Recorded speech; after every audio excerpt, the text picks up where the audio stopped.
지난주에 죄와 회개와 용서를 말씀을 드렸습니다. 하나님께서는 아담의 죄를 범할 때에 아담을 부르셨습니다. 그리고 용서하십니다. 다윗은 내가 주님께 범죄했습니다. 고백합니다. 주님은 미쁘시고 어르시사 모든 불의에서 다 사해 주셨습니다. 주께서 나아가기만 하면 모든 죄를 용서하십니다. 그래서 베드로의 질문에 7번, 70번이라도 용서하라고 주님이 말씀하십니다. 주님이 말씀하시면 반드시 이루어지기 때문에 그 믿음을 가지고 나아오라는 것입니다.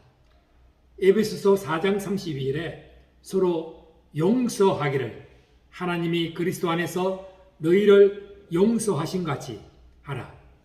하나님은 우리가 아직 죄인 되었을 때에 그리스도께서 우리를 위하여 죽으심으로 하나님께서 우리에 대한 자기의 사랑을 확정하셨고 우리를 용서하셨습니다.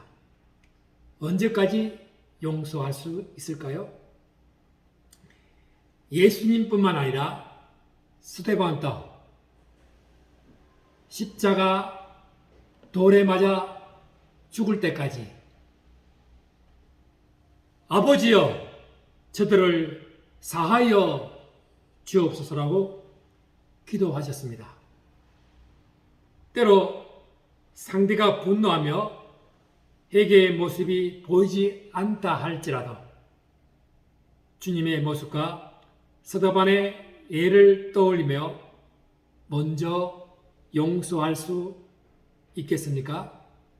그렇다면 그 마음은 예수님이 다스리는 하나님의 나라입니다. 그것이 복음이요 복음대로 믿음에 거하는 상태입니다.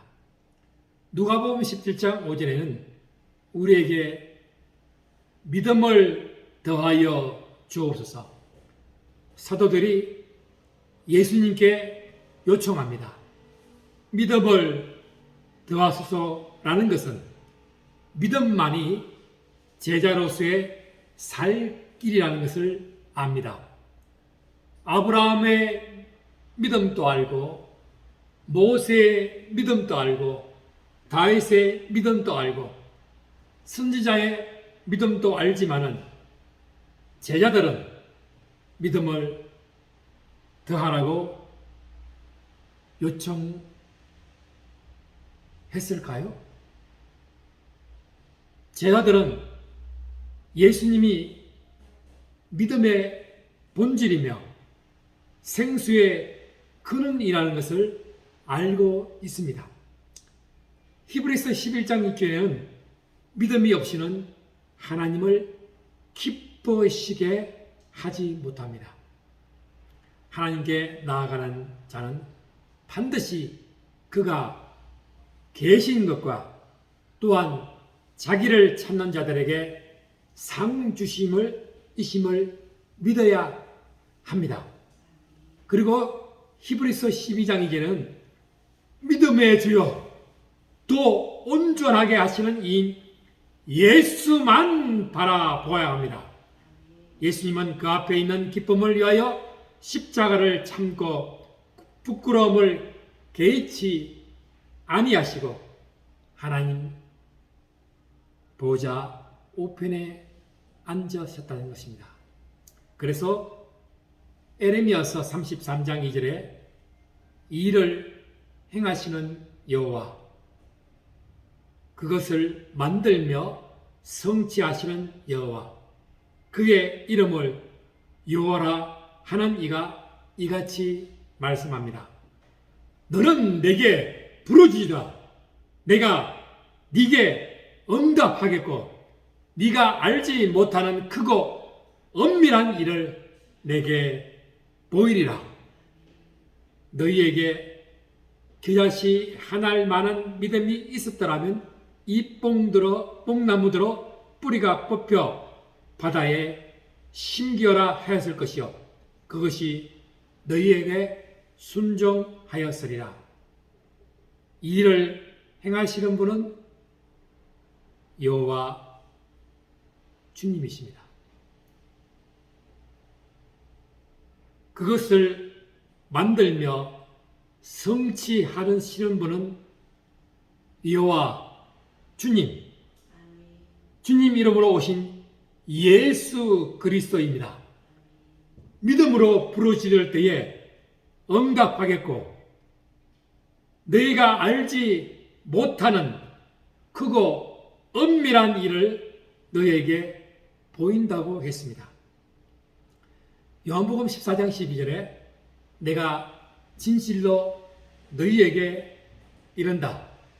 나를 믿는 자는 내가 하는 일을 그도 할 것이요 또한 그보다 큰 일도 하리니 이는 내가 아버지께로 감이라. 너희가 내 이름으로 무엇을 구하든지 내가 행하리니 이는 아버지로 하여금 아들로 말미암아 영광을 받으시게 하려 함이라. 내 이름으로 무엇이든지 내게 구하면 내가 행하리라. 믿음은 자기 신념이 아닙니다.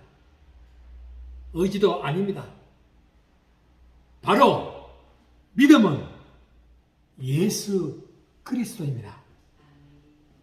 약속의 말씀에 성취로 오신 분, 인류를 위해 십자가를 죽으시고 부활하신 예수 그리스도를 향한 믿음이 있다면 그 믿음으로 기도할 때 이와 같은 기적을 경험하게 된다는 것입니다. 디모데후서 2장 7절에 내가 말하는 것을 생각해보라. 주님께서 봄 사이에 내게 총명을 주시리라. 주님께서는 우리에게 총명을 주신다고 했습니다. 이와 같이 성령도 우리의 연약함을 도우십니다. 성령이 하나님의 뜻대로 성도를 위하여 간구하신다고 했습니다. 나는 연약하지만 주님은 강하시고 위대하십니다. 우리는 총명의 은총을 누리는 믿음에 거하는 자입니다. 내가 전한 복음대로 다윗의 시로 죽은 자 가운데서 다시 살아나신 예수 그리스도를 기억해야 합니다. 죽은 자 가운데서 다시 살아나신 예수는 복음입니다. 그 사실을 기억하는 것은 복음 자체입니다. 믿음과 복음은 그 근본은 예수 그리스도입니다. 예수만이 복음이요 예수만이 믿음임을 명심해야 합니다. 기자시라는 것은 생명이 있을 때에 기자시이지 생명이 없으면 바람에 흩날리는 겨와 같습니다. 그 생명은 예수에게만 나옵니다. 복음으로 말미암아 내가 죄인과 같이 매이는 데까지 고난을 받았으나 하나님의 말씀은 매지 아니한다고 바울은 말씀했습니다. 하나님의 말씀은 매지 않습니다. 하나님의 말씀은 영원토록 전파되는 것을 믿었기 때문에 오늘날 복음으로 예수 앞에 당당히 서는 우리도 제자의 삶을 살아가게 되는 것입니다. 바울은 택함 받은 자들을 위하여 모든 것을 참으면 그들도, 즉 우리들도 그리스도 예수 안에 있는 구원을, 영원한 영광을 반드시 우리는 받아야 하는 것입니다. 우리가 주와 함께 죽었으면 또한 함께 살 것입니다. 참으면 또한 함께 왕 노릇 합니다. 우리가 주를 부인하면 주도 우리를 부인할 것입니다. 주님은 항상 미포십니다. 자기를 부인하실 수 없습니다. 그래서 누가복음 17장 6절에 주께서 이르시되 너희에게 그것이 하늘 만한 믿음이 있었더라면 이 뽕나무들로 뿌리가 뽑혀 바다에 심겨라 하였을 것이요 그것이 너에게 순종하였으리라. 제자들은 예수님이 믿음의 대상이요 근원이라는 것을 알고 예수님께서 이 믿음을 구하고 있습니다. 믿음을 더해달라고 구했지만 예수님은 그것에 응하지 않으시고 너희에게 겨자씨만한 믿음이 있으면 뽕나무를 바다로 옮길 것이라고 말씀하십니다. 이미 제자들 속에 이 믿음이 있다는 것이고 그 믿음을 이제는 실행에 옮기라는 말씀입니다. 제자들이 용서를 위해 믿음을 구한 것이 됩니다. 그렇다면 주님이 말씀하신 겨자씨 같은 작은 믿음이 있다 할지라도 아무리 용서하기 힘든 사람까지도 용서할 수 있다는 것으로 해석됩니다.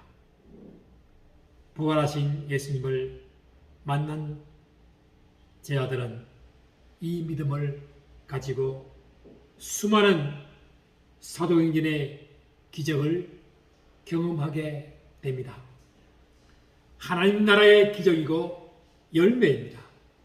지금 우리의 삶에서도 주님을 향한 이 믿음이 있을 때에 뿌리 깊은 뽕나무가 뽑혀 바다에 던져지는 듯이 놀라운 기적을 경험하게 됩니다. 하나님께 영광을 돌리는 아름다운 열매를 맺게 되는 것입니다.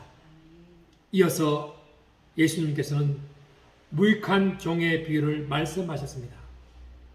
누가복음 17장 7절에서 10절에 너희 중 누구에게 밭을 가거나 양을 치거나 하는 종이 있어 밭에서 돌아오면 그대로 곧 와 앉아서 먹으라 말할 자가 있느냐? 도리어 그대로 내 먹을 것을 준비하고 띠를 띠고 내가 먹고 마시는 동안에 수종 들고 너는 그 후에 먹고 마시라 하지 않겠느냐? 명한 대로 하였다고 종에게 감사하겠느냐? 이와 같이 너희도 명령 받은 것을 다 행하오니에 이르기를 우리는 무익한 종이라 우리의 하여야 할 일을 할 것뿐이라 하지이라. 왜 예수님께서는 여기서 이 비유를 말씀하셨을까요? 만일 제자들이 생명력 있는 참된 믿음으로 연약한 형제를 실족하게 하지 않고 자신을 실족하게 하는 자를 무한정 용서한다면 그들은 진정한 하나님의 나라입니다. 그것이 복음대로 사는 것입니다. 그럴 때 사람들은 이러한 제자들을 보고 칭찬할 것입니다. 그때 제 아들은 자기 만족에 빠지고 교만하기 쉬울 것입니다.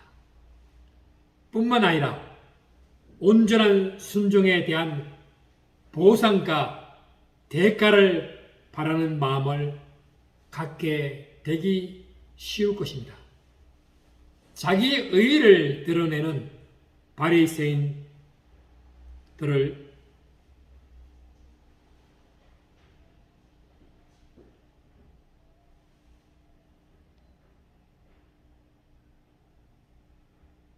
생각해 보십시오.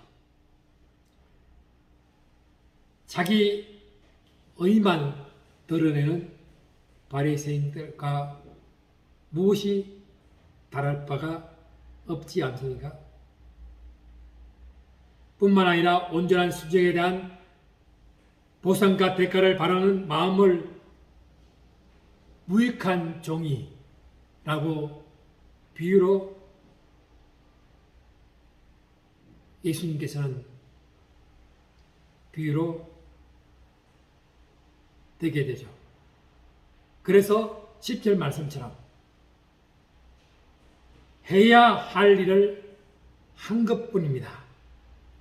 이와 같이 너희도 명령받은 것을 다 행한 후에 이르기를 우리는 무익한 종이라 우리가 하여야 할 일을 한 것뿐이라고 합니다. 너희도 이 비유와 나오는 종과 마찬가지로 말씀하십니다.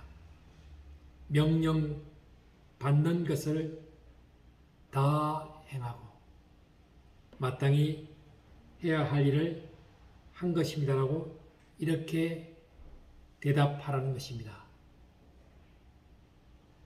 제 아들은 이 상황을 목도합니다. 종으로 마땅히 해야 한 것입니다. 내가 해낸 것이 아니라 하나님이 하신 것입니다. 그분께 모든 영광을 돌려하고 내가 이룬 일을 대해 마땅히 칭찬과 감사를 받아야 한다고 생각해서는 안 됩니다. 예수님은 아주 강한 표현을 사용했습니다. 바로 무익한 종이다 라고 표현합니다. 디모데후서 2장 15절에 너는 진리의 말씀을 옳게 분별하며 부끄러울 것이 없는 일꾼으로 인정된 자로 자신을 하나님 앞에 드리기를 힘써라. 누구든지 이런 것에서 자기를 깨끗게 하면 기 쓰는 그릇이 되어 거룩하고 주인이 쓰심에 합당하며 모든 선한 일에 준비함이 되리라. 제 아들을 향해 말씀하신 주님께서는 우리를 먼저 찾아주시고 끝까지 참아주십니다. 매일 죄를 지어다 주님의 십자가 앞에 가지고 나아가면 우리 죄를 사해 주시고 7번이라도 회개하는 죄를 끝까지 용서해 주십니다. 주님은 아버지와의 깊은 관계 속에서 마지막 사명을 감당하시기까지 아버지에 대한 믿음을 보여주셨습니다. 사도 바울은 선포합니다. 오직 하나님의 능력을 따라 복음과 함께 하는 것이라. 하나님이 우리를 구원하신다. 영원전부터 그리스도 예수 안에서 우리에게 주신 은혜이다. 예수님은 사망을 패하시고 복음으로서 생명과 섞지 아니할 것을 드러내신 자이다. 바울은 디모데에게 부탁합니다. 내 아들아, 그러므로 너는 그리스도 예수 안에 있는 은혜 가운데 강건하고 또 내가 많은 정인 앞에서 내게 들은 바를 충성된 사람들에게 부탁하라. 그들이 또 다른 사람을 가르칠 수 있느니라. 기도합시다. 하나님 아버지, 복음대로 제자의 믿음을 가르치며 복음은 예수 그리스도임과 믿음은 예수 안에 있음을 무익한 종이 알게 하심을 감사드립니다. 예수님이 제자로 이 땅을 살아가게 하여 주옵소서. 실족하지 않을 수 있도록 저희 입술과 행동을 지켜 주옵소서. 주님이 용서하셨듯이 먼저 용서하는 삶을 살게 하여 주옵시고 예수님을 향한 올바른 믿음을 지켜갈 수 있게 하옵소서. 우리에게 맡겨진 사명을 다하고 무익한 정이라 고백할 수 있는 겸손히 그리고 끝까지 섬기는 인생이 되게 해 주옵소서.